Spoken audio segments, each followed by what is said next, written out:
gente ficou de cantar hoje a música Consagração, da Aline Barros. Esqueci de colocar aí na tela. Mas aí, se você quiser achar em outro lugar, é Consagração, da Aline Barros, tá? Vamos lá? Ao Rei dos Reis consagro tudo o que sou, de gratos louvores transborda o meu coração. A minha vida eu entrego nas tuas mãos, meu Senhor, pra te exaltar com todo o meu amor. Eu te louvarei conforme a tua justiça e cantarei louvores, pois tu és altíssimo. Celebrarei a ti, ó Deus, com meu viver. Cantarei, contarei as tuas obras, pois por tuas mãos foram terra, céu e mar e todo ser que neles há. Toda a terra celebra a ti com cânticos e júbilo, pois tu és o Deus Criador. Toda a terra celebra a ti com cânticos e júbilo, pois tu és o Deus Criador. Mais uma vez, ao Rei dos Reis. Ao Rei dos Reis consagro tudo o que sou, de gratos louvores transborda o meu coração. A minha vida eu entrego nas tuas mãos, meu Senhor, pra te exaltar com todo o meu amor. Eu te louvarei conforme a tua justiça, cantarei louvores, pois tu és altíssimo. Celebrarei a ti, ó Deus, o meu viver. Cantarei, contarei as tuas obras, pois por tuas mãos foram criados terra, céu e mar e todo ser que neles há. Toda a terra celebra a ti com cânticos e júbilo, pois tu és o Deus Criador. Da terra celebra a ti com cânticos e júbilo, pois tu és o Deus Criador. Pois tu és o Deus Criador. Pois tu és o Deus Criador. A honra, a glória, a força e o poder ao Rei Jesus, e o louvor ao Rei Jesus. A honra, a glória,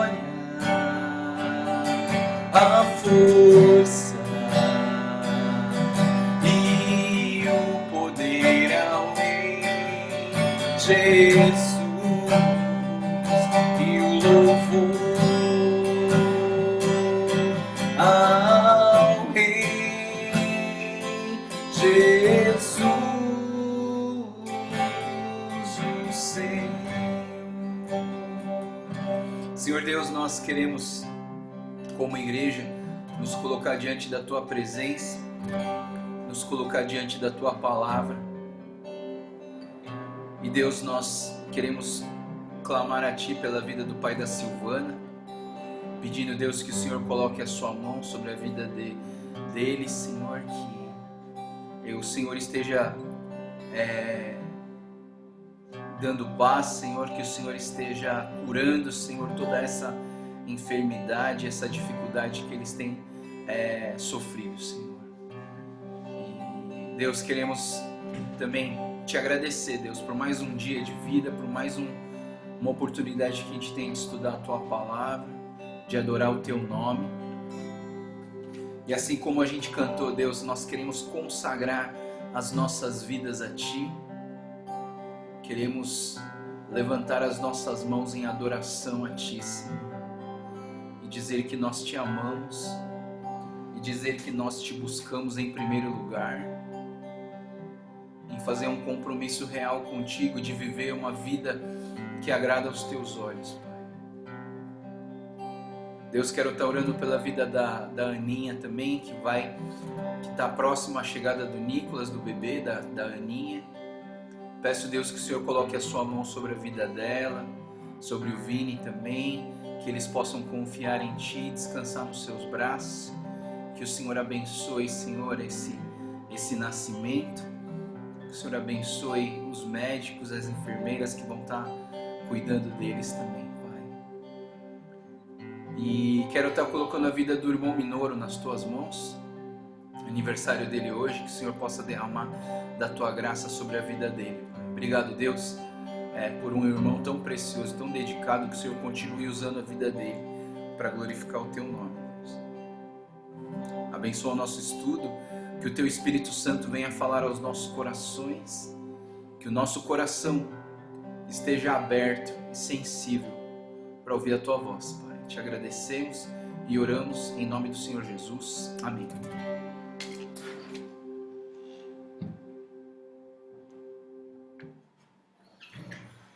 Muito bem, pessoal. O bebê da Aninha vai chegar esses dias ele já tá preparado já para vir. Vamos orar por ele, tá bom? Tem uma outra grávida também, a Brenda, né? Vamos estar orando pela Brenda também, né? Que o bebê dela também tá chegando aí. Vamos estar orando por ela também, tá? Vamos lá. Ontem a gente não terminou os 6 capítulos, né? A gente fez 5, né? Mas assim, o último capítulo era o 33. A gente vai fazer o capítulo 33 e a gente vai acabar Crônicas! Eba! Que bom, né? Acabar mais um livro, entrar em Esdras, vai ser muito bom, né? Vamos agradecer a Deus por toda a jornada que a gente tem estudado, né? Tem batalhado aí, né? Ó, pessoal, eu já tô na metade do meu caderno já, ó, caderninho que a tia Keiko me deu. Já tô na metade, de tanto escrever, de tanto resumir aqui, de tanto fazer esses estudozinhos para vocês aí, tem sido muita bênção. Vamos lá, então, capítulo 33, a gente vai entrar aqui no rei Manassés. O rei Joás, ele vai morrer e ele vai deixar o filho dele, Manassés, para ser o seu sucessor, né? E nessa sucessão aí a gente vê que, aliás, o rei Ezequias, né, morreu. O rei Ezequias morreu e aí deixa o Manassés no seu lugar. E diz a palavra que o Manassés, ele agiu mal perante o Eterno. E sempre quando a gente estuda esses reis, a gente vê que eles começam bem e terminam mal, né? Só que Manassés é o primeiro que vai começar mal e terminar bem, né? Então, assim, a gente vai ter uma novidade aqui no ciclo, né? Na história, né? Ele começa mal e termina bem. Rei Manassés começou a reinar com 12 anos. reinou 55 anos, agiu mal perante o Deus eterno. Ele reintroduziu as práticas imorais perversas, reconstruiu altares de prostituição, construiu altares e postes para a deusa da fertilidade, deus Baal, deus Azerá.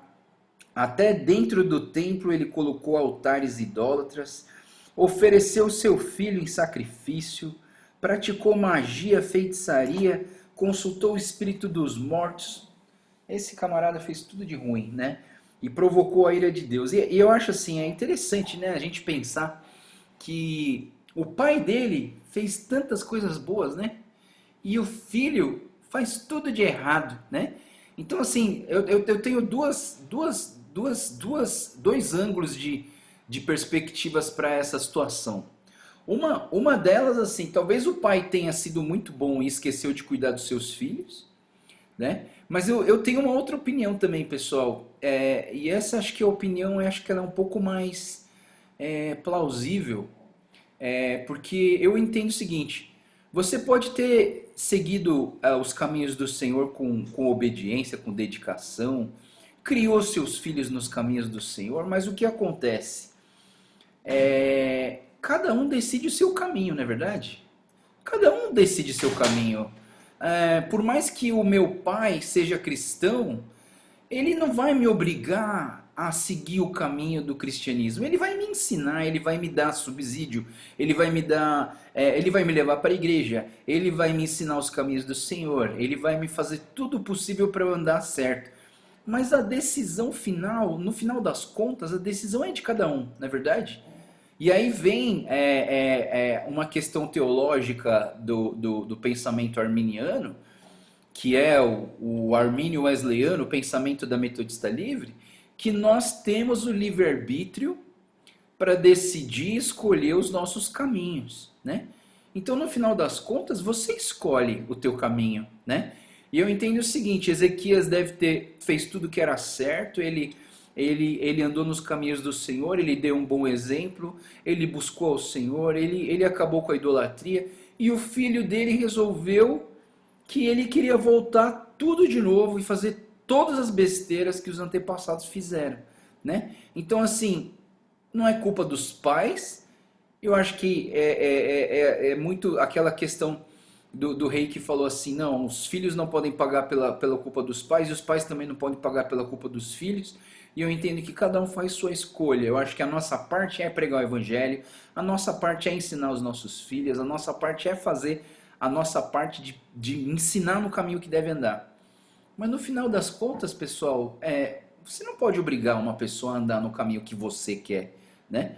Então, assim, cada pessoa decide, né? Então, nós precisamos ter esse coração de interceder pelos nossos filhos para que eles façam boas escolhas. E não para que eles sejam o que a gente quer. Você entende o que eu falo?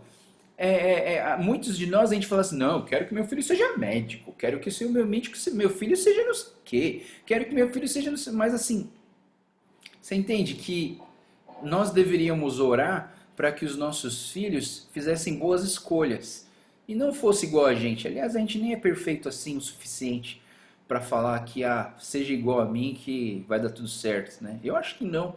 Eu oro para as minhas filhas serem melhores do que eu. Eu não oro para minhas filhas serem igual eu, não. Eu oro para minhas filhas serem melhor do que eu. E aliás, todo discipulado que eu faço com os meninos que eu cuido, todos eles eu falo isso, né? Se você não for melhor do que eu nesse discipulado, eu falhei, né? Então, assim, a gente tem que ter esse desejo e orar e ensinar as pessoas a escolherem bem, né? E ler os reis de Crônicas e de Reis de Samuel, acho que é bom para a gente pensar nisso, né? A gente aprende aqui a fazer escolhas, né? É você que escolhe. O Manassés escolheu fazer tudo que era de ruim de novo, e o versículo 6 diz que ele provocou a ira de Deus, né? Ele provocou a ira de Deus. Versículo 7 e 8: a gota d'água para Deus foi a estátua de Azerá colocada dentro do templo, né? Isso que é o que se chama de profanação do templo. Toda vez que a Bíblia fala sobre profanar o templo, é isso. É você pegar uma coisa sagrada, um sacrilégio do alguma coisa importante para Deus, e botar um outro Deus lá dentro. entendeu? Assim, isso é uma profanação, você está fazendo algo totalmente contra aquilo que Deus pronunciou como certo, né? Então isso é uma profanação do templo de Deus, né? Então eles colocaram a estátua de Azerá dentro do templo, né? Seguindo o contrário a toda a ordem de Deus. Versículo 9 e 10, Manassés fez o povo desviar, né? Fez o povo desviar e conseguiu ser pior do que as nações pagãs. Esse cara, ele conseguiu ser pior do que as nações. Você já viu crente que é pior do que gente que não conhece a Jesus? Eu já. Eu já vi gente que vai na igreja e tal, e a gente, a pessoa assim, é ruim, pior do que gente que não conhece a Jesus, né? Eu já vi isso, vi vários já, né? Mas assim, eu penso que esse não é o padrão, e eu penso que prefiro não tomar eles como exemplo, né?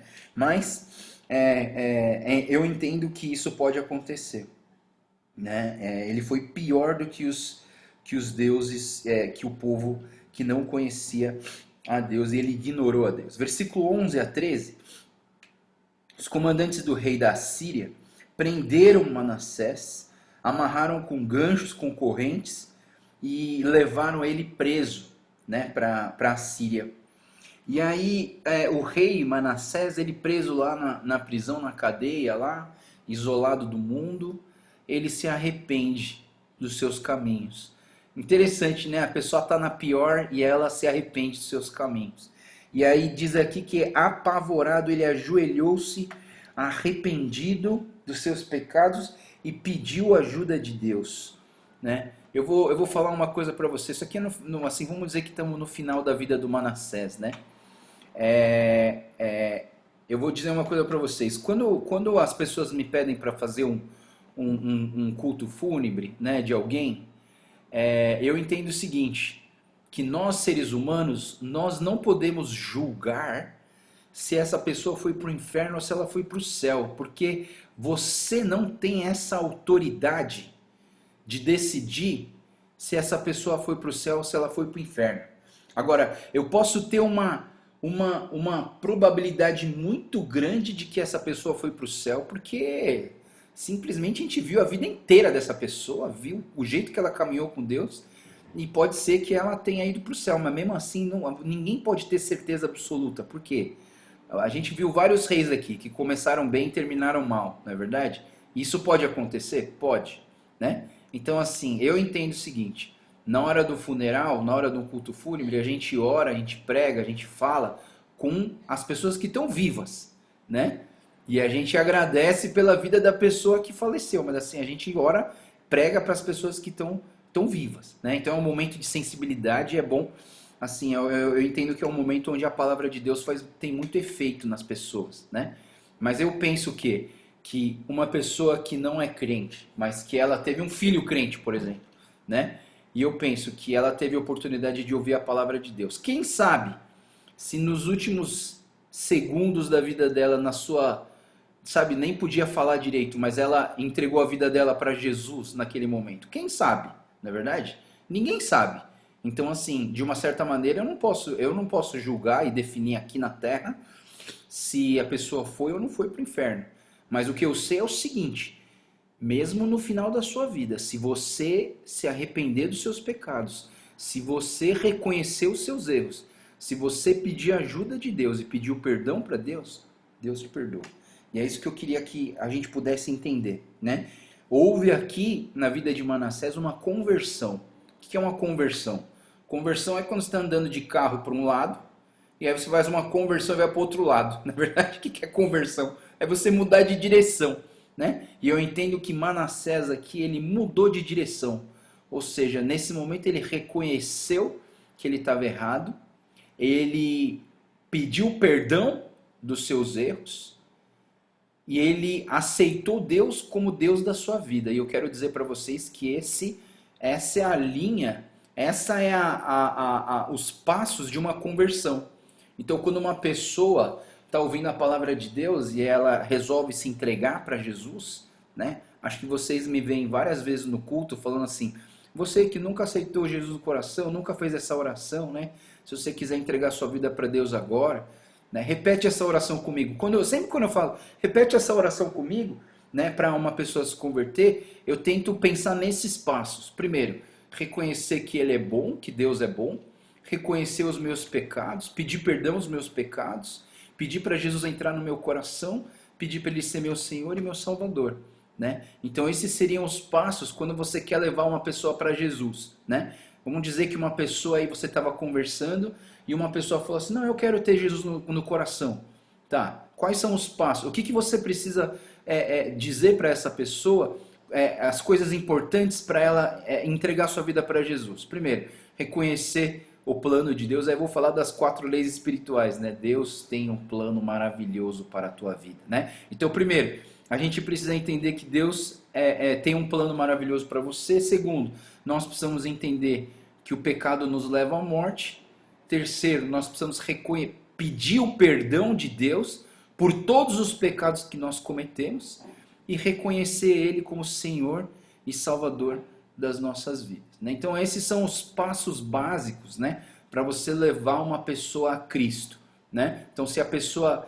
E claro, pessoal, eu conheço muita gente que não fez essa oração específica, mas assim, durante uma jornada com Deus, essa pessoa foi entendendo todos esses passos de uma forma gradativa, de uma forma não tão pontual, mas assim de uma forma gradual e um processo, e hoje ela entende tudo isso e vive tudo isso, né? Então assim, é um processo da salvação, mas isso é importante, o que aconteceu com Manassés é importante, é olhar para Deus, ver que ele era Deus de verdade, olhar para si mesmo, ver que havia pecado, que esse pecado desagradava a Deus, não só reconhecer o pecado, mas pedir perdão dos seus pecados, pedir para Deus purificar e limpar esse pecado e receber esse Deus como Senhor e Salvador. Né? E aí fica uma questão muito importante na hora do evangelismo, né? Porque as pessoas gostam de aceitar Jesus como Salvador, né? Porque a salvação é um presente. Você quer ser salvo? Pô, eu quero, mano. Né? Qualquer um quer. Você quer ser salvo? Eu quero. Quer ser salvo? Quer. Mas você quer que ele seja Senhor? Você quer que ele seja o dono da sua vida? Você vai seguir os caminhos dele? Você vai respeitar ele como sendo o Senhor, o dono, o Deus da sua vida? Você entende? Que é fácil aceitar como Salvador. O mais complicado é entender ele como Senhor. Né? Não, eu vou me submeter à palavra de Deus. Não, eu vou me submeter às ordenanças do Senhor. Eu vou me submeter àquilo que Deus gosta, vai ser o que eu gosto. Aquilo que Deus quer, vai ser o que eu quero. Os meus direitos vão ser o que Ele mandar eu fazer. Você entende? Como não é tão fácil? É simples você querer o presente da salvação, mas não é tão simples você se submeter a esse Deus e falar assim, Deus, eu entendo que tu és o meu Senhor, não só o meu Salvador. Por isso que quando Jesus ele sempre vem com essa expressão, Senhor e Salvador. Senhor e Salvador. Por quê? Porque não é só Salvador, não é só coisa boa, eu estava indo para a morte, agora ele me salvou. Não, mas também tem que reconhecer como Salvador. É aquela coisa que eu falei para vocês da consagração, né? O que adianta você se consagrar se você não está obedecendo a Deus, temendo a Deus, buscando a vontade de Deus, né? Então, assim, é isso que aconteceu. Mas Manassés, voltando aqui para o versículo 11 e 13, ele apavorado, ele se ajoelhou, se arrependeu, pediu ajuda de Deus, e Manassés reconheceu que Deus estava no comando. E eu acho que essa aqui o momento onde a gente vê uma manifestação de uma conversão, né? É Manassés reconhecendo que Deus estava no controle. Versículo 14 a 17, depois, o que fez Manassés? Ele voltou, ele melhorou as defesas, ele fez uma limpeza no templo, restaurou o altar de Deus eterno, decretou que todo Israel só adorasse a Deus. Aqui vem uma coisa interessante, né? Mas o povo não levou Manassés a sério. Ele viveu a vida inteira fazendo coisa errada. E aí ele chega e fala assim, não, eu quero que vocês adorem o Eterno agora. Ninguém acredita, não é verdade? Eu acho que no começo de uma conversão, uma pessoa se entrega para Jesus, né? Aí você vai conversar com alguém, logo depois que você entregou sua vida para Jesus, aí você fala, aí a pessoa fala assim, ó, tô indo na igreja, né? Deus tem transformado a minha vida. As pessoas vão olhar para você e falar assim, ah, fala sério, eu te conheço. Toda a vida você fez tudo ao contrário e agora você vai falar que tem Jesus? E eu quero dizer para vocês que isso acontece com todo mundo, né? E a gente e a gente precisa agora convencer as pessoas através do nosso testemunho e da nossa vida que agora a gente está seguindo Deus certo, né? Então assim teve esse problema com Manassés, por quê? Porque ele chegou para o povo e falou assim, pessoal, vamos buscar a Deus. Mas aí o que acontece é que, meu, o povo falava assim, ô Manassés, a gente te conhece, cara. A gente te conhece de muito tempo, mas realmente havia uma conversão no coração do Manassés, né? E é engraçado que aí o que aconteceu, porque o povo não levou Manassés a sério, a palavra de Deus diz no 18 e 19, aliás, ainda até o 17, que o povo de Deus usava o nome do Eterno, mas continuava a sacrificar nos seus altares. Olha só que interessante. O povo, ele estava vivendo aquela religião que o Manassés decretou para o povo adorar a Deus, mas eles no coração, eles ainda estavam sacrificando para os ídolos, para os deuses falsos. Então eu queria dar uma paradinha aqui e eu queria falar para vocês sobre uma coisa chamada religiosidade vazia, tá, pessoal? Eu creio que isso é um ensinamento para a nossa igreja. Nós, como igreja, precisamos entender o que eu vou falar agora. O que eu vou falar agora é bastante importante, tá? Eu queria dizer para vocês que as nossas atitudes religiosas, elas não salvam a nossa vida.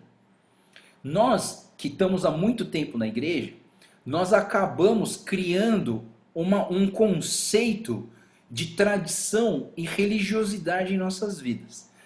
Muita coisa, a maioria das coisas tá certo, vamos dizer assim, quase 100% do que a gente faz está certo. Só que se você se tornar uma pessoa religiosa, mas o seu coração não tiver buscando a coisa certa, eu digo para vocês que isso é uma religião vazia. Por quê? Porque você faz uma coisa que você não entende. Você entende? Sabe, por exemplo, na Páscoa, né? A gente tem aquele domingo de Ramos. E muitas pessoas tem esse ato religioso de colocar os ramos na porta, de colocar ramo na janela, de colocar ramo de palmeira não sei aonde. Mas assim, eu pergunto, o que isso tem? Sabe, qual é essa atitude? Será que essa atitude, ela vem da onde? Ela vem de uma tradição religiosa? Ou ela vem realmente do entendimento do que aqueles ramos significam?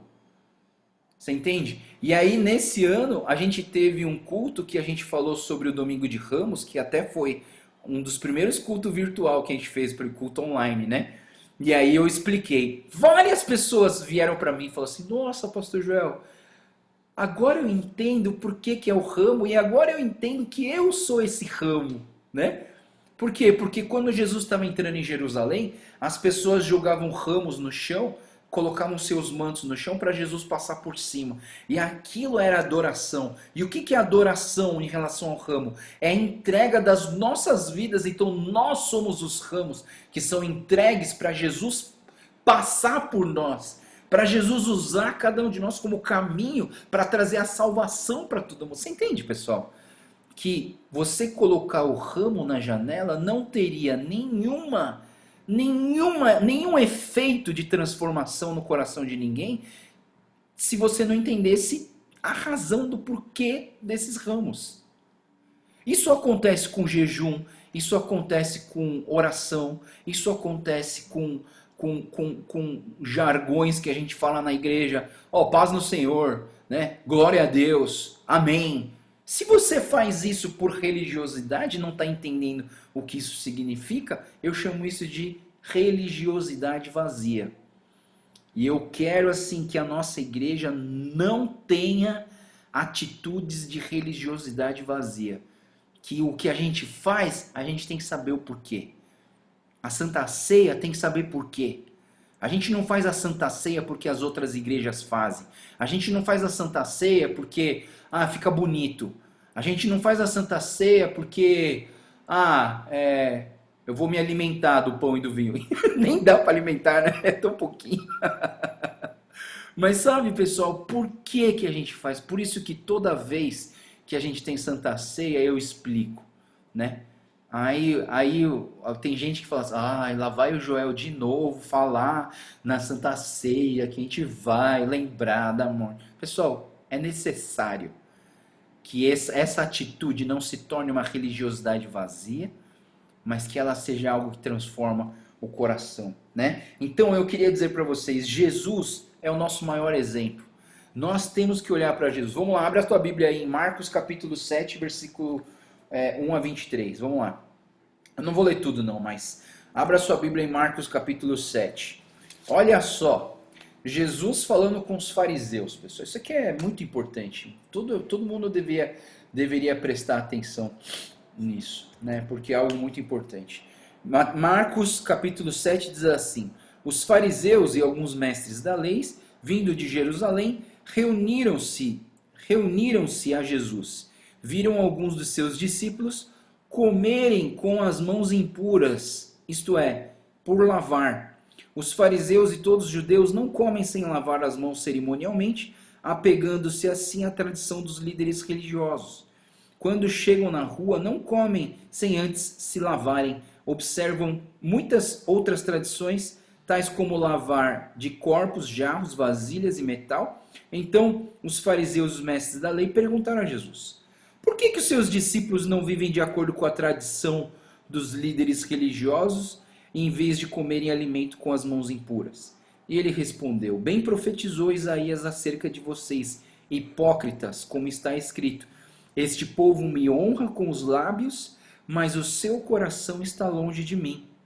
E em vão me adoram, seus ensinamentos não passam de regras ensinadas por homens. Vocês negligenciam os mandamentos de Deus e se apegam à tradição dos homens. Olha só que interessante, né?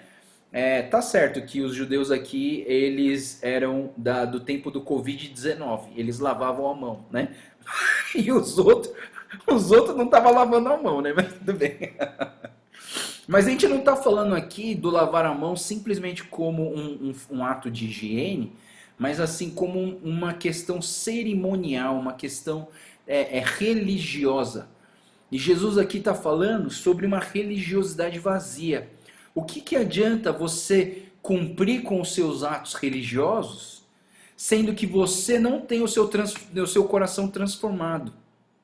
O que adianta você tentar adorar a Deus, sabe, cantando, sendo que o seu coração não adora a Deus de verdade? E é isso que eu estou falando sobre religiosidade vazia, né? A religiosidade existe então. Vamos, deixa eu tentar não acabar com a palavra religião, tá, pessoal? Porque a palavra religião no seu literal significa o quê? Religião, religar. É a nossa religação de nós com Deus.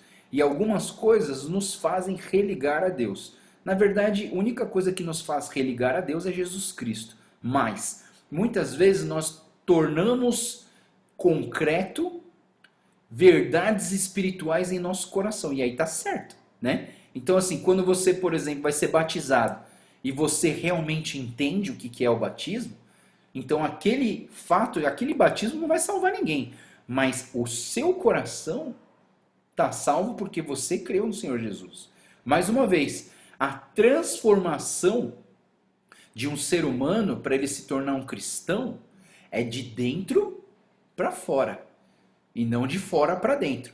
Então a gente não vai criar atitudes religiosas para depois pensar em ter um coração voltado para o Senhor Jesus. Entendeu? Primeiro nós vamos ter um coração voltado para o Senhor Jesus e depois a gente pensa em mudar algumas atitudes, né? Claro, precisa mudar algumas atitudes? Precisa, né? Mas primeiro você precisa resolver as coisas dentro do seu coração.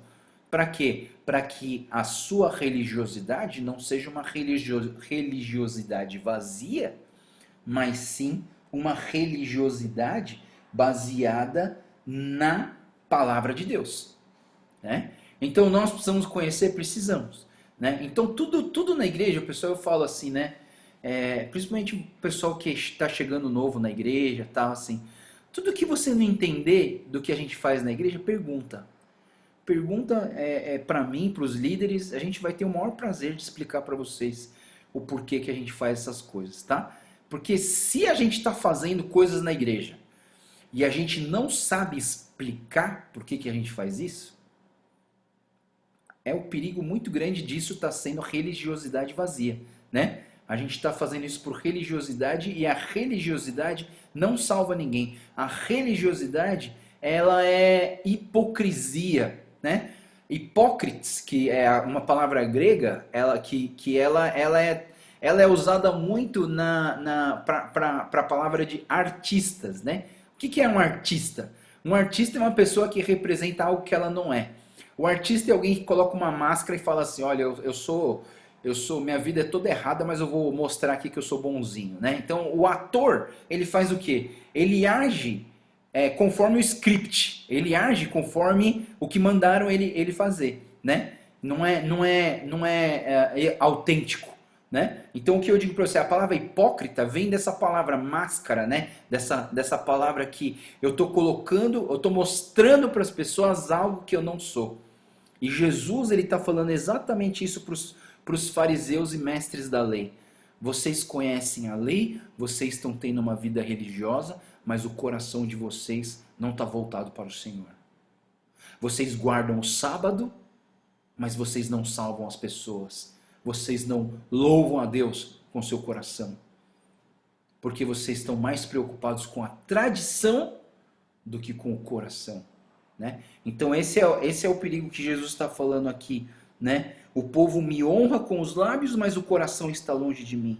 Em vão me adoram, né? Então assim, a adoração é vã quando você não tem um coração transformado, né? Então assim, as nossas atitudes religiosas, elas nos ajudam a ter um coração transformado, né? Então nós fazemos um jejum na quaresma, né?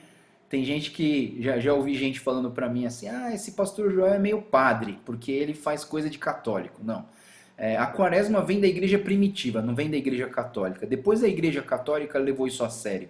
E a igreja evangélica deixou isso de lado, né? Eu penso o seguinte, que a gente pode fazer coisas, atitudes religiosas, quando a gente faz isso com consciência e quando a gente faz isso com o coração transformado. E tem gente que começa fazendo essas atitudes religiosas e depois entendem que o coração precisava ser transformado, e eu vejo que muitas pessoas são abençoadas através de atitudes religiosas que a gente coloca dentro da nossa igreja. Então, a atitude religiosa não é toda ruim, pessoal, mas assim, se a sua atitude religiosa vem de uma religiosidade vazia, então você está perdendo teu tempo fazendo coisas que não agradam o Senhor, né? Então, assim, todas as atitudes religiosas são boas quando nós temos o conhecimento na mente e também no nosso coração, para que a gente possa fazer tudo com entendimento segundo a palavra de Deus. E o que não tiver na palavra de Deus, pessoal, a gente elimina. Eu não tenho problema nenhum. Se eu vejo uma atitude da igreja que não está coerente com a palavra de Deus, facilmente eu elimino. Não, isso aí não precisa fazer não, né? Mas assim, eu às vezes até coloco coisas, né, pra gente melhorar, assim, pra gente tentar tornar um pouco mais palpável a nossa fé abstrata e invisível, né? A nossa fé, ela é real, ela é concreta, mas assim, às vezes, para as pessoas que não conhecem, a nossa fé, ela é abstrata e invisível.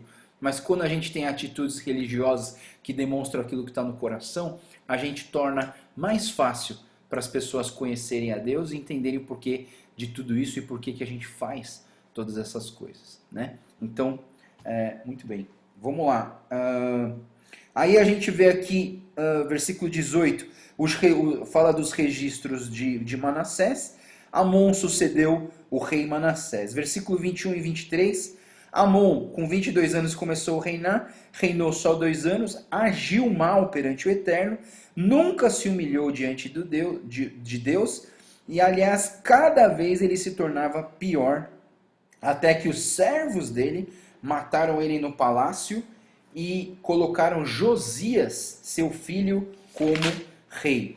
Capítulo 34, né? Josias se torna rei com 8 anos, ele reinou 32 anos, agiu bem conforme o Eterno, sem se desviar. Versículo 3 a 7, nós vemos que no 8º ano, o Josias ainda era um adolescente, mas ele começou a buscar a Deus como Davi buscava, ao ponto das pessoas do reinado dele lembrarem de Davi achando que Josias era um outro Davi, né? Que estava fazendo as coisas parecidas com Davi. Depois de 4 anos, ele começou a eliminar os altares idólatras, destruir os postes, os ídolos de Azerá, queimou os ossos dos sacerdotes idólatras, e depois de Israel, ele purificou e voltou para Jerusalém, né? E a gente vê assim então que Josias, mais uma vez, né? Ele viu descendentes ruins, mas Josias se tornou uma pessoa boa, né? E Josias também, ele teve auxílio, ele era muito novo, né? Inclusive quando eu estava falando para vocês, né, do gibizinho das minhas filhas, o mangá dos Mensageiros dos Reis. Eu estava lendo eles aqui, eu não tinha lido ainda, mas eu estava lendo, porque agora os últimos capítulos de Crônicas passam um monte de rei, né? Eu falei, vou ler o gibizinho aqui. E legal, né? Porque quando o Josias ele se torna rei, o sacerdote ele faz um comentáriozinho assim, tipo assim. E agora que Judá acabou mesmo, porque vai entrar uma criança e vai acabar com tudo. Agora que vai acabar com tudo. Mas pelo contrário, né?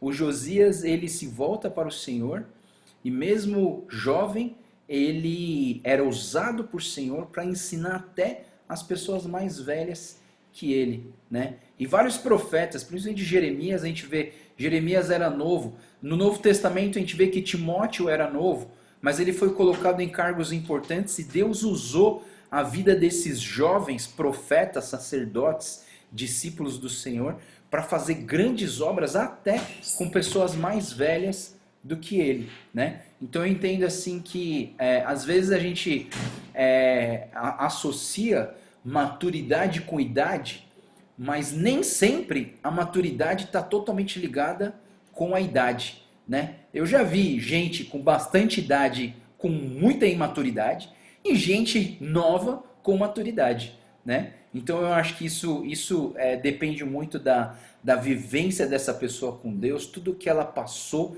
das aflições, das dificuldades, tudo que ela enfrentou com Deus e venceu. E aí acho que toda essa questão, eu entendo que Josias, mesmo novo, ele foi usado por Deus.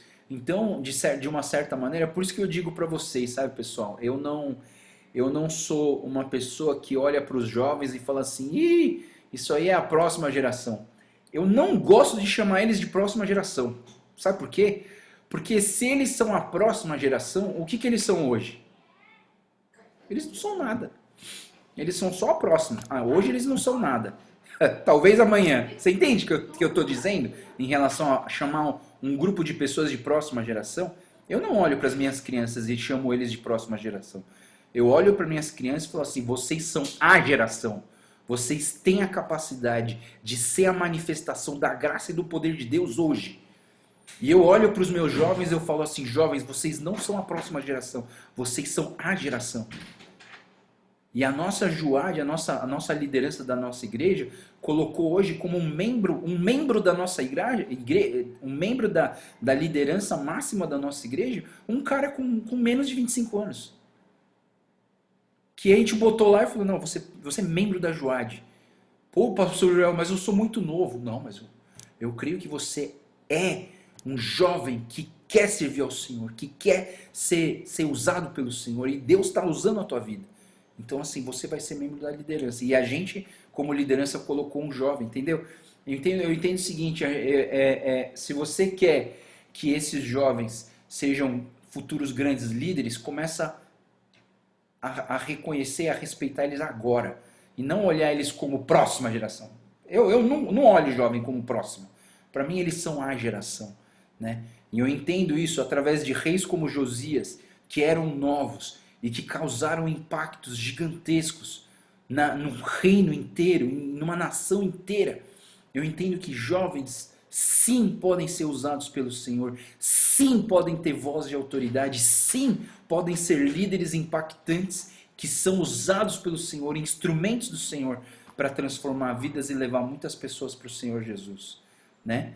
Então, assim, nunca mais olhe para um jovem e fale assim, ah, jovenzinho, um dia você vai ser alguma coisa. Não, olhe para eles e já declare profeticamente assim, você é bênção do Senhor, você já é um instrumento do Senhor para alcançar vidas, né?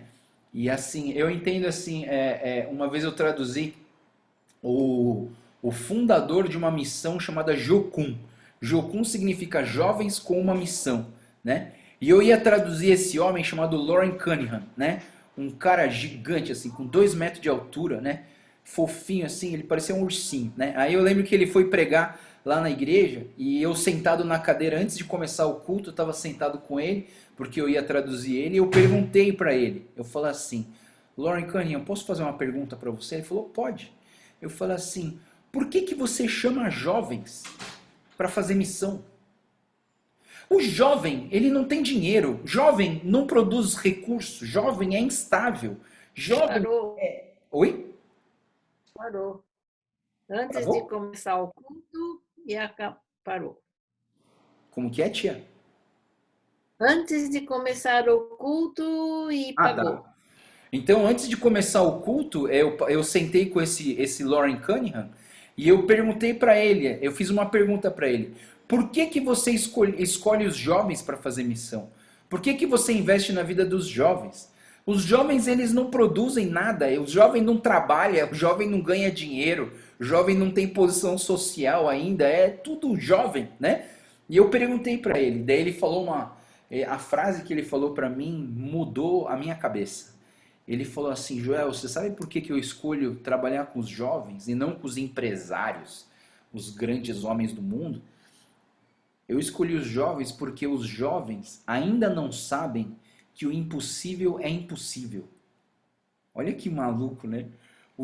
Assim, se você chegar para um monte de jovem e falar assim, jovens, vamos transformar São Paulo com o poder do Senhor Jesus. Eles olham para você e falam assim, vamos, né? Aí agora, se eu chegar para um monte de adulto e falar assim, adultos, vocês são só 7, mas vamos transformar São Paulo com o nome de Jesus. Os caras vão parar, eles vão fazer cálculo, eles vão começar a ver quanto dinheiro que tem, eles vão ver se vai dar certo. Alguns deles vão pular fora, falar, esse pastor tá louco, entendeu?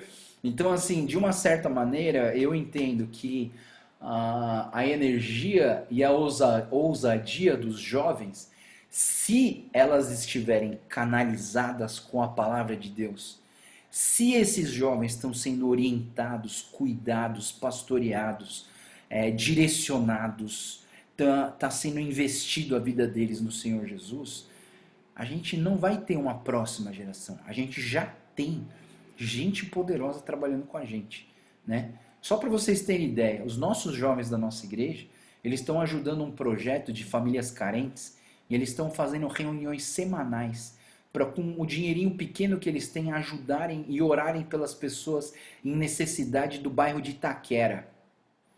Eles conseguiram já no mês passado 40 cestas básicas para essas famílias. E eles eram jovens, eles não têm dinheiro, mas sabe o que eles têm? Eles têm ousadia para orar ao Senhor e falar assim, Deus, me dá 40 cestas básicas. E aí vem uma juíza e fala assim, aonde que vocês querem que entregue isso aí? E ela foi lá e entregou 40 cestas básicas. E eles têm orado com essas famílias. Eles têm feito uma reunião às 11h30, ou meio-dia e meia, sei lá, chama Pause and Pray. Pare e ore. E aí eles juntam num Zoom desse aqui e começam a orar. Mas eles não oram assim, Deus, obrigado por esse dia, obrigado pelo alimento, amém. Não, eles intercedem por pessoas. E tem outros jovens que não são da igreja, que estão entrando nessa reunião. Ontem entrou uma menina que ela tá com Covid-19 e a mãe dela tá na UTI entubada com Covid-19 e todo mundo chorando e clamando e orando para essa menina, para a mãe dela ser curada. Aí a gente fala assim, os jovens são a próxima geração? De jeito nenhum. Para mim os jovens são a geração. Vocês também são a geração e as crianças também são a geração, né?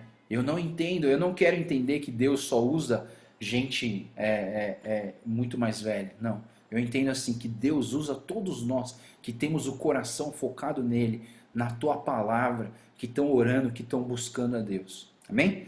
Então, Josias ele era jovem, mas ele já começou uma reforma maravilhosa aqui, né? A reforma não ficou só em Judá, mas a reforma começou a se estender para a tribo de Manassés, Efraim, Simeão e foi até Naftali. Uma coisa que eu vejo em Josias é que o Josias ele não esperou para fazer alguma coisa, não. Ele começou agora. E eu entendo o seguinte, que às vezes a gente tem que ter essa atitude de não deixar para depois, mas começar isso agora. E aí eu entendo que você buscando a Deus e fazendo aquilo que agrada o coração de Deus, Deus vai te acertando nos detalhes, né? Deus vai acertando os detalhes, faz isso, faz aquilo, faz isso, aquilo, e Deus vai acertando os detalhes. O que os comentaristas dizem sobre a vida de Josias é que Josias ele conseguiu fazer essa unificação davídica de todo Israel, né? Ele conseguiu espalhar não só no reino do sul, mas ele conseguiu pegar toda Israel e levar toda Israel para o caminho certo do Senhor. Então, no versículo 8 a 13, a gente vê que iniciou uma restauração no templo. Safã, Maazéias e Joá foram escolhidos para fazer esse trabalho. Entregou o fundo, né, de finanças para eles, para que eles pudessem restaurar o templo, né? A reconstrução do templo que tinha sido destruído pelos seus antepassados que profanaram o templo. Olha, pessoal, agora eu não preciso mais explicar, né?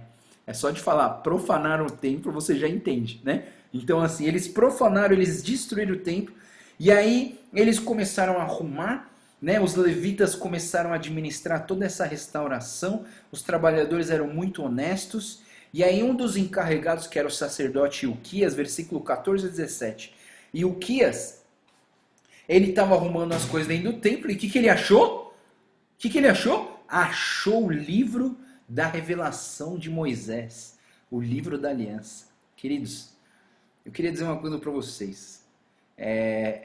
Muitos de vocês que estão gostando de fazer essa devocional aqui, né? Você tinha a tua Bíblia há tantos anos e não sabia de todas essas coisas legais que a gente está vendo. Eu queria dizer para vocês que vocês deram uma de Ilquias agora. Vocês descobriram a palavra de Deus. Olha que legal, né? Você pegar a palavra de Deus e achar tanta coisa boa, tanta maravilha, né? Nossa, encontrei a Bíblia. A Bíblia estava na tua casa há dezenas e dezenas de anos. E agora que você catou ela para abrir. Eu acho que assim, às vezes a gente tem esses momentos na nossa vida, né? Ou gente que nunca tinha lido a Bíblia, já ouviu falar, mas não tinha lido, mas agora está lendo, está maravilhado, né? Eu vejo que tem gente aqui que acha que essa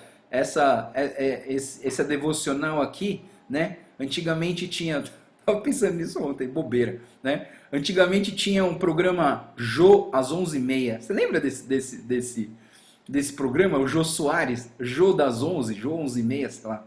Hoje é o Jô das 10, né? É o Joel das 10. E o pessoal tá... Tem gente que entra aqui 15 minutos antes e deixa ligado, só para não perder, né? E aí parece programa de rádio, né? Mas olha que maravilha, pessoal, quando a gente pega uma coisa perdida, tão importante, tão maravilhosa, e a gente começa a ler isso, as coisas começam a fazer sentido, sabe? A gente olha a palavra e, puxa, quantas vezes eu não leio a palavra e começo a chorar, de tão maravilhoso que é olhar para a palavra e ser transformado e reconhecer o pecado e voltar para Deus e adorar a Deus através da palavra, né? Então, assim, Josias, esse Uquias, ele encontrou a palavra e ele, então, ele levou essa palavra, né, para o Josias, e o Josias ficou maravilhado, né? Os trabalhos do templo foram encerrados e esse tal de Safã, né, que estava encarregado de organizar, de limpar o templo, ele disse para o rei: o sacerdote Euquias encontrou o livro, né? 19:21, quando viu que era o livro da revelação do Eterno, Josias rasgou as suas próprias vestes, né? E deixa eu dar uma paradinha para a gente falar o que significa rasgou as vestes, né? Porque, mais uma vez, acabei de falar de atitudes religiosas e a gente tá ouvindo aqui uma atitude religiosa, que é rasgar as vestes, né? Eu acho que você nunca viu na igreja alguém rasgar as vestes, né? Mas assim, o que que significava isso, né? O que que significava esse tal desse rasgar as vestes, né? Vamos abrir a Bíblia? Vamos abrir a Bíblia? Em Jó, capítulo 1, 18 a 20. Livro de Jó. Livro de Jó é antes de Salmos, tá? Livro de Jó. Jó é considerado o livro mais antigo da Bíblia, né? Então, Jó, capítulo 1, versículo 18 a 19, a gente sabe aqui que na história Jó passou por vários sofrimentos. Ele perdeu seus filhos, perdeu seus bens, perdeu sua saúde, né? E o versículo 20, o 19, os filhos de Jó morreram. E aí no versículo 20, ele diz assim: Jó levantou-se, rasgou o manto, raspou a cabeça e prostrou-se com o rosto em terra em adoração ao Senhor e disse: saí nu do ventre da minha mãe, nu partirei, o Senhor deu, o Senhor levou, louvado seja o nome do Senhor, né? Então, essa atitude, na verdade, de Jó, nesse momento, é uma atitude de quando você descobre, assim, nessa dificuldade, você rasga por causa da sua situação, e nessa situação você fica indignado, ou você fica bravo, ou você não aceita a situação, ou você, diante do Senhor, é como se o nosso coração se rasgasse, você entende? Na verdade, assim, muitas vezes, quando a gente se depara com um Deus santo e maravilhoso, e a gente vê que nós estamos errados, a gente fica indignado com nós mesmos, e assim, ao entender que o livro foi encontrado, né, o rei Josias, ele rasgou as suas vestes, e ele pediu para que os sacerdotes intercedessem por ele, pelo povo, pela sua família, que estudassem a palavra, porque Deus estaria furioso com o povo por estar fazendo tudo errado. Você entendeu? Quando você se depara com uma verdade, você se rasga. E esse rasgo, na verdade, é o que a gente canta, quando a gente canta assim, quebrantado, né? O próprio quebrantamento é um rasgar de coração. O quebrantamento é você reconhecer que Deus é maior do que você. Ser quebrantado, rasgar as vestes, ela tem a ver com essa questão de você olhar para si mesmo e falar: puxa, eu não mereço isso.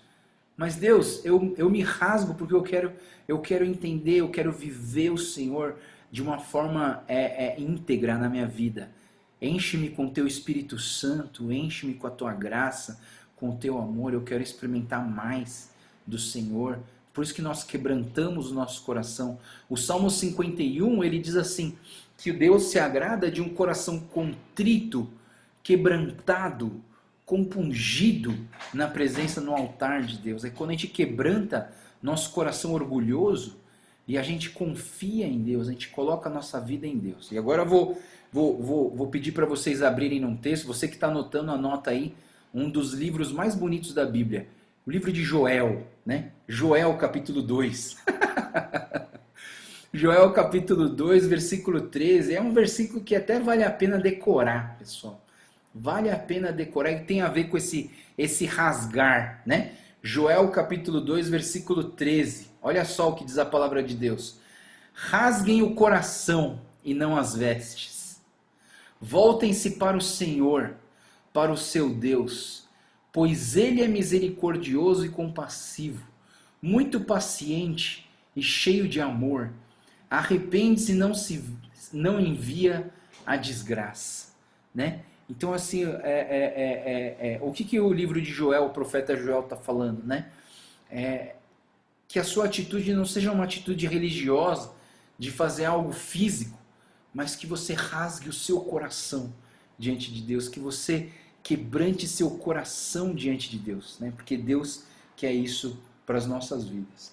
Meu Deus, já é 11 horas, né? Aí a gente vê aqui que houve um rasgar aqui da roupa de Josias, intercede por ele, versículo 22 e 25, está escrito em 2 Reis 22 e 14, que é a profecia daquela profetisa Hulda, né? A gente até falou, lembro que a gente até falou do ministério de mulher, né? O ministério das mulheres na igreja, que não existe diferença, falando um pouquinho do feminismo e tal, mas assim, essa profetisa Hulda, ela diz para o Eterno que está prestes a castigar o povo, porque a palavra do livro da revelação vai ser cumprida. Cumprida em que sentido? É naquele sentido, né, de que se você obedecer, Deus vai te abençoar, se você não obedecer, Deus vai te castigar. Diga ao rei que rasgou a veste, que se humilhou, que se arrependeu, que chorou, que também darei ouvidos a você. Vou cuidar de você, não verá o castigo que trarei a este lugar. E levaram essa mensagem para o rei. Versículo 29 a 31, o rei convocou todas as autoridades de Jerusalém, todo o povo, leu publicamente o livro da revelação do Eterno, e o rei ficou em pé e fez um juramento e prometeu praticar tudo o que estava prescrito na aliança. Versículo 32, obrigou todos a seguirem essa aliança. E nessa obrigação, né, a gente pensa até assim, uma pessoa que obriga, todo mundo vai ficar bravo, mas não. Todos aceitaram, e todos do povo de Judá e de Israel e de Manassés, das outras tribos, se comprometeram e se compromissaram com Deus. Versículo 33, Josias fez uma limpeza completa, fez com que se renovassem, servissem e adorassem o Eterno, e durante toda a vida de Josias o povo buscou a Deus, durante toda a vida de Josias. Então o que eu quero dizer para vocês, mais uma vez, o que eu falei no começo, a decisão de buscar a Deus é tua. Você pode fazer a tua promessa, mas os seus filhos têm que fazer a promessa deles, né? Você tem que, você faz a tua decisão. E eu entendo o seguinte, enquanto os nossos filhos são pequenos, nós decidimos por eles, a gente é que nem rei para com o seu povo, a gente faz um decreto, o decreto é o seguinte, você vai seguir aquilo que eu estou falando, né? Porque os filhos são pequenos, depois que eles se tornam grandes, na sua autonomia, eles têm que decidir a vontade deles, né? Então eu entendo que Josias, enquanto ele viveu, o povo adorou a Deus. Versículo 35, capítulo 35, a gente vê que Josias celebrou a Páscoa, e ele celebrou no dia certo, né? Ele celebrou no dia 14 do primeiro mês, e essa era a instrução para a Páscoa. Alguns textos vocês leram aí, que fala que essa foi a primeira Páscoa depois dos tempos dos juízes, né? Aí você talvez me pergunte assim, mas pastor Joel, e aquela Páscoa do Ezequias, né? Porque Ezequias também fez uma Páscoa, né? Então, o que os comentários dizem em relação à Páscoa de Ezequias é o seguinte, que o Ezequias, ele foi uma memorável observância da Páscoa, ou seja, o Ezequias, não sei se vocês lembram, mas ele começou um mês depois, ele pegou o 14º dia do segundo mês e não do primeiro mês, né? Então, de uma certa forma, o Ezequias ele queria fazer a Páscoa, mas ele não conseguiu, por quê? Porque ele fez uma adaptação da Páscoa. E a palavra de Deus ela precisava ser seguida à risca.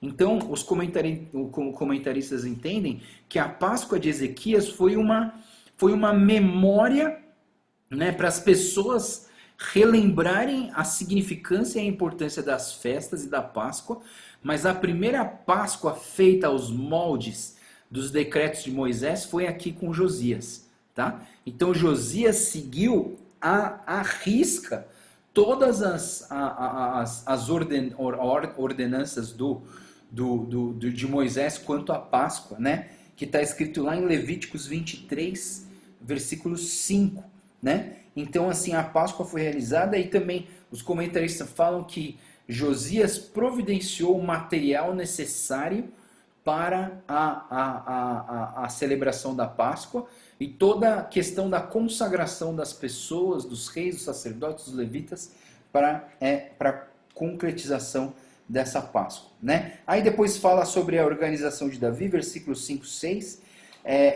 versículos 7 a 9, fala sobre as ovelhas, as 30.000 ovelhas, 3.000 bois, que era necessário para a festa da Páscoa. Mostra que também o povo se tornou muito generoso nas suas doações para a celebração da Páscoa. E a generosidade, eu entendo o seguinte, pessoal, acho que eu falei para vocês ontem sobre essa questão da oferta, né? Eu entendo que essas doações generosas, elas são uma marca das pessoas que são apaixonadas por Jesus e por Deus. Pessoas que são apaixonadas por Deus são generosas para com Deus, assim como na nossa humanidade também, né? Se você é apaixonado pelos seus netinhos, vocês não medem esforço para comprar presente para eles, não é verdade? Né? Então eu entendo que quando uma pessoa está apaixonada pela outra, um jantar não fica caro, né? O jantar vale a pena, não é verdade? Você entende o que eu quero dizer? Da mesma maneira, o povo de Deus, quando o povo de Deus está apaixonado por Deus, está amando a Deus, a gente mostra um pouco disso com a nossa generosidade. Generosidade em servir, generosidade em doar, generosidade em fazer aquilo que agrada ao Senhor, né? Então, por isso que eu falei um dia, mas eu não sei se eu falei de uma forma certa, mas eu entendo o seguinte: quando você está servindo na igreja, aí você começa a reclamar muito, você começa a achar que aquilo é um peso na tua vida, você está deixando de estar apaixonado por Deus, você entende? Porque quando você está apaixonado por Deus, nada que a gente faz para Deus é pesado, você entende? Tem muita gente preocupada comigo aí, pastor Joel, você está se desgastando muito, você já está fazendo quase 2 meses, ou essa devocional aí, você tem que se preparar, tal, você gasta muito tempo, tal, assim. E eu digo para vocês, isso não pesa quando a gente está apaixonado por Jesus, a gente está apaixonado pela igreja, isso não pesa. Por quê? Porque essa generosidade não é vista, você não consegue ver essa generosidade. As pessoas de fora que veem essa generosidade, né? Então, quando você está apaixonado, você não mede esforço, nada é tão cansativo, nada é tão... A gente não reclama, a gente não é peso, sabe? Não é peso ir para a igreja domingo de manhã, porque eu sou apaixonado pelo Senhor Jesus. É peso ir na igreja para quem não está apaixonado por Deus. Ai, droga, tem que ir na igreja de novo. Ai, tem que acordar cedo. Quando você vai... Eu falo isso sempre para os homens, né? Assim, amanhã vamos pescar. Você acorda às 5 da manhã, os caras acordam às 4, né? Por quê? Porque ama pescar, você entende? Né? Agora fala assim, vamos amanhã 9h30 para a igreja. Ai, tem que acordar de madrugada para ir para a igreja. Você entende? Sempre que a gente faz uma coisa com pesar, isso mostra um pouquinho do que está no seu coração e quanto que você ama aquilo, né? O quanto que você ama aquilo. Quanto você ama, você é generoso para aquilo, né? Vamos lá, versículo 10 a 13, a gente vê os preparativos dos sacerdotes, dos levitas. Vou passar um pouco mais rápido aqui, mas toda essa parte aqui, até o 16, a gente vê que foi uma organização da Páscoa, e que foi tudo baseado nas ordens que Davi tinha dado para a construção do templo. Toda essa dedicação, essa devoção a fazer tudo direitinho. Versículo 20, algum tempo depois Josias concluiu a reforma do templo, e aí o Neco II, que é o rei do Egito, marchou para a guerra até Carquemis, às margens do Eufrates. E aí assim, o que acontece? Esse rei Neco, ele não estava indo atacar o Josias, ele estava indo atacar outro lugar, mas ele estava passando perto de Josias. Aí o Josias achou que esse rei Neco estava vindo atacar ele. E aí vem o pecado de Josias, pessoal. Vem o pecado de Josias. Versículo 21, o rei Neco diz para o Josias que ele não veio atacá-lo e que o próprio Deus tinha falado, e ele nem é do povo de Israel, né? Mas assim, o próprio Deus falou para ele que era para passar por ali, mas que eles não iam atacar o povo de Deus, de Judá, mas que eles iam atacar outros povos, né? Mas mesmo assim o Josias, ele foi arrogante nesse momento, ele não voltou atrás, ele de uma certa maneira, os comentaristas entendem que por Josias ter uma sensibilidade de ouvir a voz de Deus e porque ele lia a palavra de Deus, ele tinha como reconhecer se aquilo era de Deus ou não. E mesmo assim Josias não obedeceu aquilo que Deus tinha falado através dos estrangeiros do Egito, falando que era Deus, falando que não era para atacar eles. E se eles atacassem, Josias ia ser destruído. Mesmo assim, o Josias vai nas planícies de Megido e ele ataca o rei Neco do Egito. E aí o Josias, diz aqui, ele foi atingido por uma flecha. Aí ele pede para tirarem ele de lá. E no versículo 24 a 25, colocaram ele num carro, ele voltou para Jerusalém. E ele morre, né? Ele morreu. Até aqui começa a entrar o profeta Jeremias. Mas aí existe um problema teológico aqui, né? Não é nem só teológico, mas assim, um problema que a gente não entende muitas vezes. Por que um rei que foi tão bom, um rei que foi tão dedicado à palavra, à restauração, à Páscoa, morre de uma forma que nem os reis que fizeram coisa errada morreram, né? E é muito daquela indignação que a gente tem quando a gente viu aquele Uzá morrendo por segurar a arca, né? A gente vê gente justa morrendo, né? E aqui a gente vê o Josias morrendo de uma forma trágica, né? Mas assim, eu queria que vocês entendessem, né? Por que um rei bom morre derrotado dessa forma, com uma flecha que veio no corpo dele, né? Então eu queria que vocês entendessem, né? Porque lá em Reis, quando você lê o livro de Reis, a vida de Josias, lá em Reis, a gente vê que o Josias ele morreu por conta dos pecados do Manassés, que era o antecessor, né? Mas aqui em Crônicas, a gente vê que o fracasso do Josias é porque ele não deu ouvido ao que Deus estava falando através dos estrangeiros. De uma certa maneira, o pecado de Josias aqui foi não acatar a palavra de Deus, sendo que ele tinha a palavra de Deus no coração. Eu queria dizer uma coisa para vocês, isso é uma percepção minha, pastor Joel, tá? Mas eu penso o seguinte, sabe, pessoal? Se você conhece a palavra, sabe que está errado e faz errado, apesar de você ter feito várias coisas bonitas na tua vida, você está errado, né? Então, assim, eu entendo que todos os seus grandes feitos do passado serviram para o passado, mas hoje você precisa renovar a tua fé no Senhor Deus, né? É uma coisa que eu acho que eu falei numa pregação, né? Que a fé que eu tinha no passado não serve para hoje. Eu preciso da minha fé hoje com Deus. Eu preciso buscar Deus hoje na minha vida, né? Então, assim, de uma certa maneira, o Josias tinha que ter ouvido a voz de Deus e ele não ouviu. Vamos lá, capítulo 36 para acabar o Crônicas. Aí, depois de Josias morreu, o povo escolheu Jeoacás. E Jeoacás foi o último rei que o povo de Judá escolheu. O resto foram os estrangeiros que decidiram pelo povo de Judá.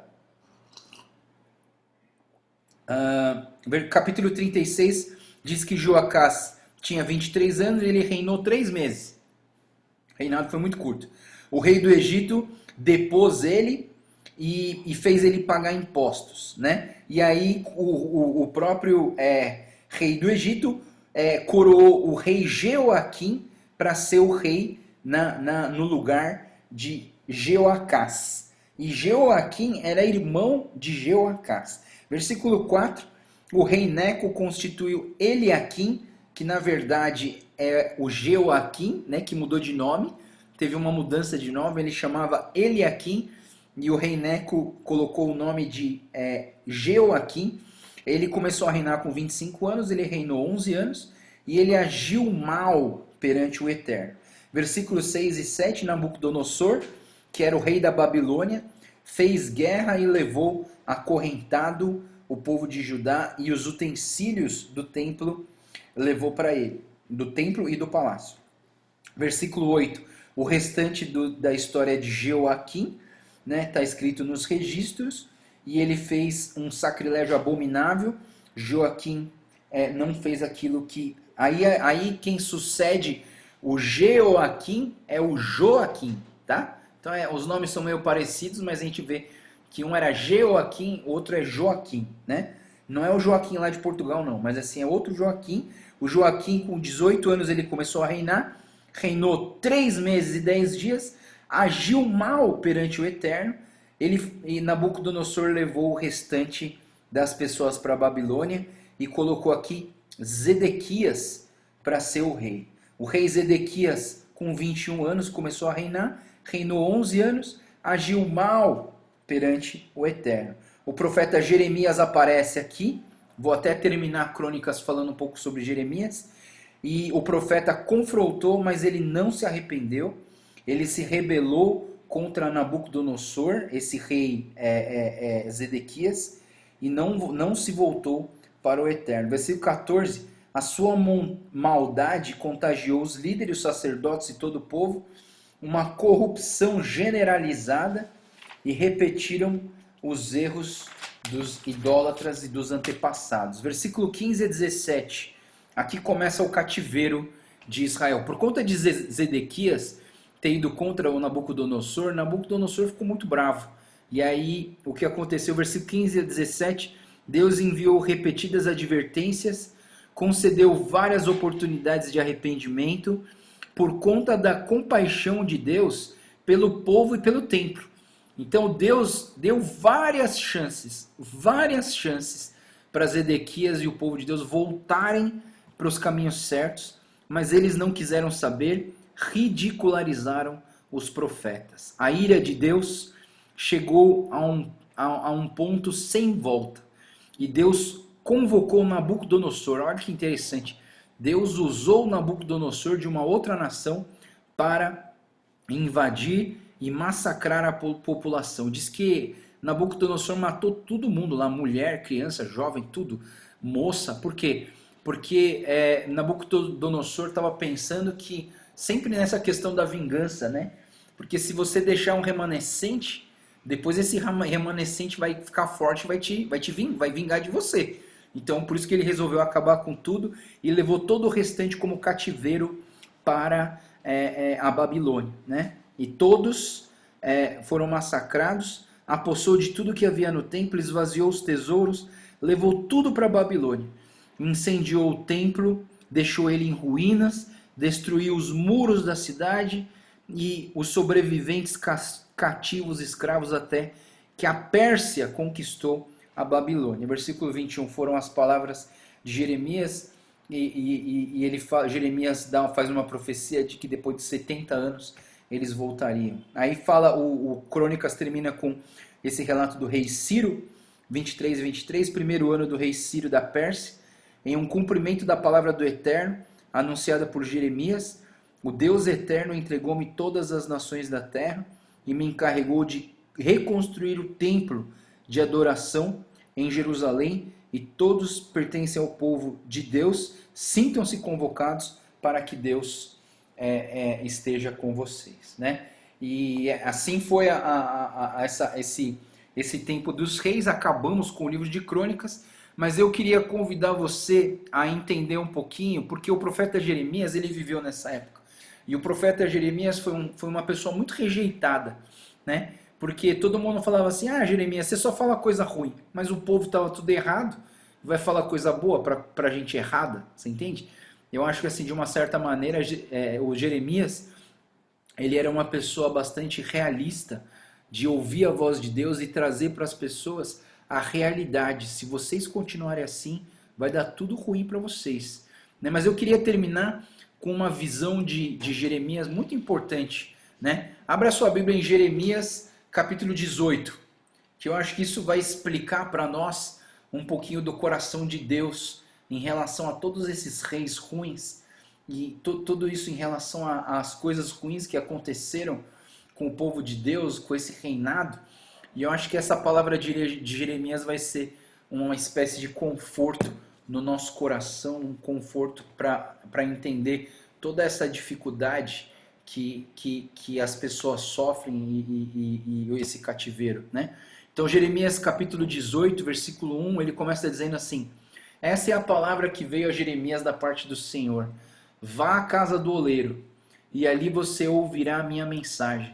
Então fui à casa do oleiro, e o vi trabalhando com a roda.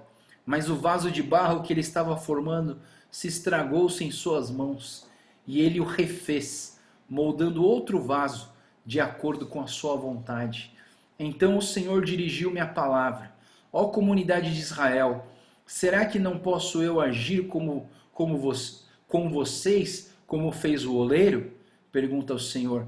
Como barro nas mãos do oleiro, assim são vocês nas minhas mãos, ó comunidade de Israel.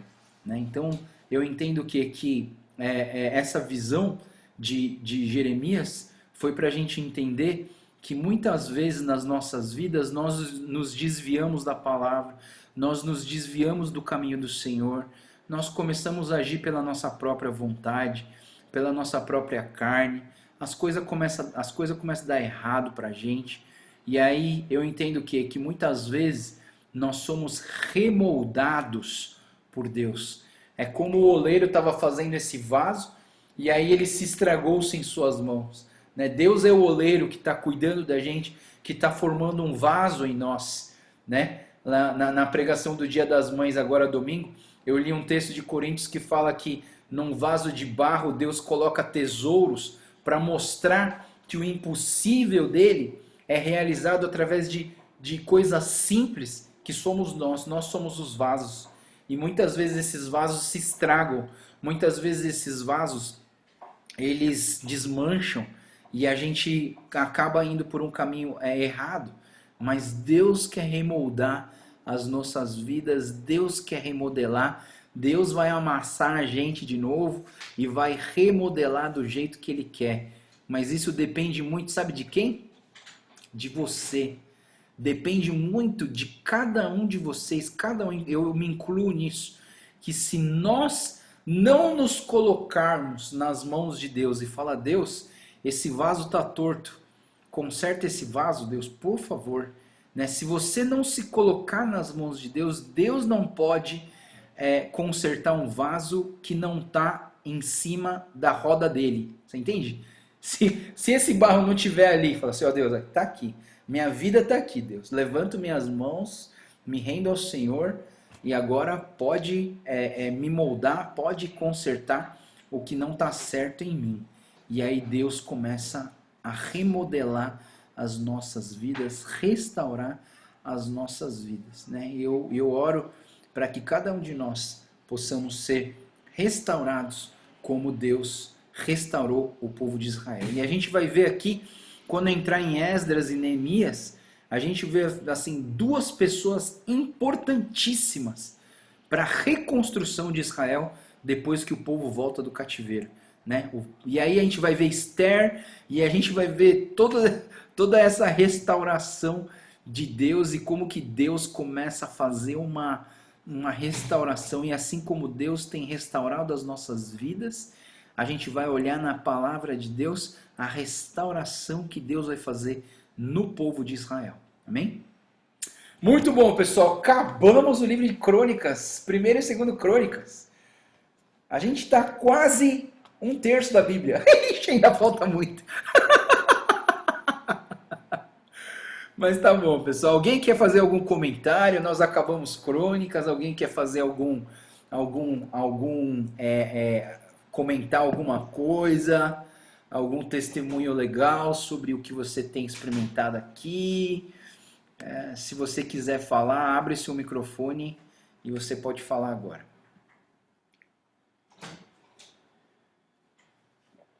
Perguntas, dúvidas?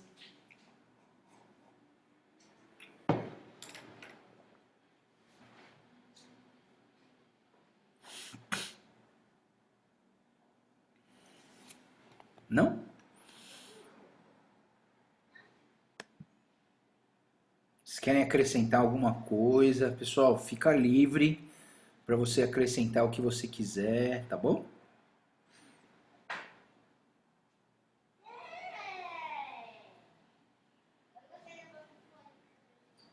Beleza. Tá bom, pessoal. Se vocês podem conversar comigo, eu também o meu WhatsApp tá aberto, se vocês quiserem, pode falar, tá bom? Vamos terminar então. E aí, como a gente falou do vaso hoje, que tal a gente cantar a música do Eu Quero Ser um Vaso Novo amanhã? Boa ideia, né?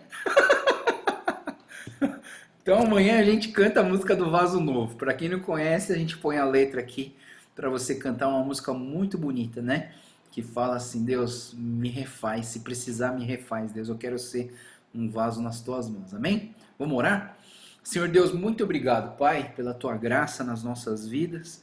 Muito obrigado pelo teu amor em nossos corações. E eu te agradeço, Senhor, por todas essas pessoas que têm se apaixonado pela tua palavra. E quando a gente está apaixonado, Pai, nosso coração se torna um coração generoso, um coração que não mede esforços para buscar aquilo que a gente ama.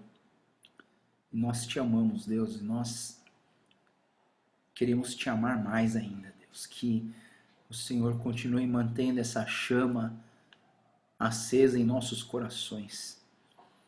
Que o Senhor continue moldando as nossas vidas, assim como o Senhor fez com Israel, assim como um vaso nas mãos do oleiro. Nós queremos nos colocar em tuas mãos, Pai, e pedir que o Senhor nos molde, que o Senhor tire aquilo que não te agrada, que o Senhor renove em nossas vidas, restaure as nossas vidas no Senhor. Pai, muito obrigado, porque o Senhor tem nos abençoado através da tua palavra. E nós queremos viver a tua palavra, Deus. Nos ensina a deixar de viver uma vida religiosa, a religiosidade vazia, e que nós possamos realmente viver aquilo que é a tua palavra em nossos corações, e que a tua palavra em nossos corações também se torne em algo prático, visível, para que confirme e para que pessoas vejam o quanto que nós te amamos e te servimos. Obrigado, Pai, pela devocional de hoje. Obrigado por esses livros de Samuel, Reis e Crônicas, que nos ensinaram sobre esses reis e como é importante nós estarmos debaixo da tua orientação e da tua direção, da direção da tua palavra. Te agradecemos tudo isso e oramos em nome do Senhor Jesus. Amém. Obrigado, pessoal. Deus abençoe vocês. Tenham um ótimo dia. Deus abençoe, pessoal. Tchau, tchau.